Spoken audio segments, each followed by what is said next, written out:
30 నిమిషాలలో నొప్పి లేకుండా వేడికోస్ స్వయం చికిత్స ఆవేశ హాస్పిటల్ హైదరాబాద్. నమస్కారం అమ్మా. నమస్తే అమ్మా. అమ్మ, అక్షయ తృతీయ రాబోతుంది. అక్షయ తృతీయ అనగానే ప్రతి ఒక్కరూ బంగారం కొనాలనుకుంటారమ్మా. అసలు నిజంగా అక్షయ తృతీయ అంటే బంగారం కొనాలమ్మా? అసలు అక్షయ తృతీయ రోజు ఏం చేయాలమ్మా? అక్షయ అనే పదంలోనే మనకి తెలుస్తోందమ్మా, వైశాఖ శుద్ధ తృతీయ అని అక్షయ తృతీయ అంటారు. ఆనాడు ఏం చేసినా అక్షయంగా ఉంటుంది.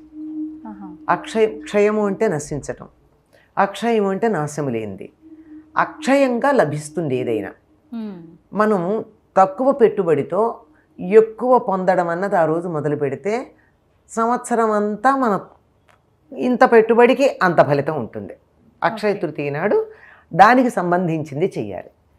ఏది ఇంత పెట్టుబడితో అంత దొరికేటటువంటి ప్రయత్నం చేయాలనుకున్నాం కదా, అట్లాంటి వాటిల్లో ఈనాడు మనం చేసే చిన్న చిన్న దానాల వల్ల ఇంతంత ఫలితాలు ఉంటాయి. ఏం చేయాలని చెప్తారు అంటే, చక్కని కుండ తెచ్చి, ప్రపాదానం అంటారు, అంతకు ముందే తెచ్చి కుండ, ఆ కుండని చక్కగా ఒక రోజంతా నీళ్లతో నానబెట్టి దాని మీద దాంట్లో నీళ్లు పోసి, తాగే నీళ్లు దాని మీద మూకుడు పెట్టి దీన్ని దానం చేసినట్టయితే అంతులేనటువంటి ఫలితం వస్తుంది. ఒక కుండ దాంట్లో నీళ్ళకి మనం ఖర్చు పెట్టేది ఎంత, అంతులేని పుణ్యం వస్తుంది అంటే దానివల్ల ఫలితం ఎంత. ఇది ఇవాళ చేసామంటే సంవత్సరం అంతా మనకు అటువంటి ఫలితం వస్తూనే ఉంటుంది. అలాగే సువర్ణ దానం చేయమన్నారు, బంగారాన్ని దానం చేయమన్నారు. ఇంత బంగారం దానం చేస్తే అక్షయమైన బంగారం దానం చేసినంత ఫలితం వస్తుందట.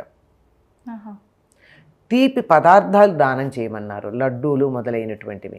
ఇది చేసినటువంటి ఆయన ఏదో చాలా గొప్ప ఫలితాన్ని పొందాడని కథ కూడా చెప్తారు.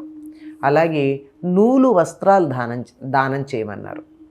అంటే వచ్చేటటువంటిది వేసవి కాలం గనక తెల్లని నూలు వస్త్రాలు దానం చేయమన్నారు. దానితో పాటుగా గొడుగు, చెప్పులు దానం చేయమన్నారు.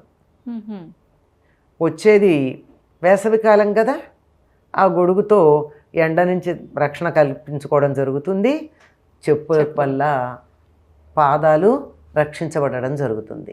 కనుక ఇవి దానం చేస్తే, కాసిని దానం చేస్తే ఇంత ఫలితం వస్తుంది.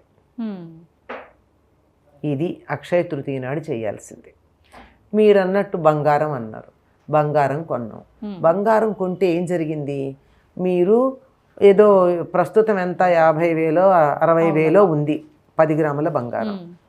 మీ 10 గ్రాముల బంగారం వచ్చిందని ఆలోచిస్తున్నారు కానీ 60,000 డబ్బు మన ఇంట్లోంచి వెళ్ళిపోయిందని ఎందుకు ఆలోచించట్లేదు? 60,000 డబ్బు ఇవాళ మన ఇంట్లోంచి వెళ్ళిందంటే అక్షయంగా ఇలా పెడుతూనే ఉంటుందా? ఆలోచించండి.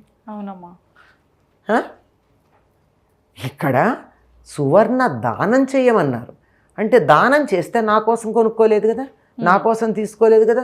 ఇంత 1 గ్రామ్ ఇంకా తక్కువ బంగారం ఎవరికన్నా ఇస్తే దానివల్ల ఇచ్చావు కదా, ఇస్తే వచ్చే ఫలితం ఎంత? నువ్వు ఇచ్చేది ఇంతే అయినా నీకు వచ్చేది ఇంత కనుక అంత ఫలితం వస్తుంది. నువ్వు 60,000 డబ్బు ఖర్చు పెడితే 60,000 వర్త్ బంగారమే నీకు వచ్చింది. లాభమా నష్టమా? ఏమీ లేదు. కానీ 60,000 వెళ్ళిపోయింది. రేపొద్దున బంగారం ఖరీదు తగ్గితే నీ 60,000 పోయినట్టే కదా. ఏదో 30,000 అయిందో ఆశిద్దాం కాసేపు, తప్పేం లేదుగా. మంచి ఆలోచనలు చేస్తే 30,000కే 10 గ్రాముల బంగారం వచ్చిందని అనుకుందాం, అప్పుడు నీకు 30,000 నష్టమే కదా. అలా ఆలోచించాలి. అందువల్ల బంగారం కొనమని ఏ శాస్త్రంలోనూ లేదమ్మా. కొనుక్కుంటే మంచిదే, ఎప్పుడప్పుడు కొనుక్కోవాలి కనుక ఇప్పుడు కొనుక్కున్నాను అనుకోండి, ఈ వంకం తప్ప నా భర్త నాకు బంగారం కొనడు అనుకునేటటువంటి, భర్త మీద ఆధారపడి ఉండేటటువంటి భార్యలు ఎవరైనా ఉంటే వాళ్ళు కొనుక్కోవచ్చు. భార్యకి బంగారం కొనిపెట్టడానికి ఆలోచించేటటువంటి భర్త ఉన్నా వాళ్ళ సంబంధం. అంతేగాని ఎక్కడ బంగారం కొనమని చెప్పినటువంటిది శాస్త్రంలో లేదు. బంగారం దానం చేయమన్నారు. బంగారం అందరం దానం చేయలేకపోవచ్చు, మంచినీళ్ళ కుండ దానం చేయగలం కదమ్మా. అవునమ్మా. ఎంత ఉంటుందో, 25, 30, 100 ఉంటుంది. 100 రూపాయలు మించి ఉండకపోవచ్చు కుండ. కొనుక్కుని దాంతోపాటు నీళ్లు నింపి ఇవ్వండి ఎవరికన్నా. అంతకు మించింది ఏముందమ్మా? నీళ్లకున్న పేరేమిటి? జీవనం అని. అంటే ప్రాణం ఇచ్చాం, ప్రాణాన్ని దానం చేసామంటే అంతులేనటువంటి మనకి ఫలితం ఉంటుంది. ఇటువంటివి దానం చేయమన్నారు కానీ బంగారం కొనమని ఎక్కడా లేదమ్మా. కొనుక్కోవద్దని చెప్పను కానీ కొనమని శాస్త్రంలో లేదని నిక్కచ్చిగా చెప్తా. సుమన్ టీవీలో మీ పర్సనల్ అండ్ బిజినెస్ ప్రమోషన్స్ కోసం కింది నెంబర్కి కాంటాక్ట్ చేయండి.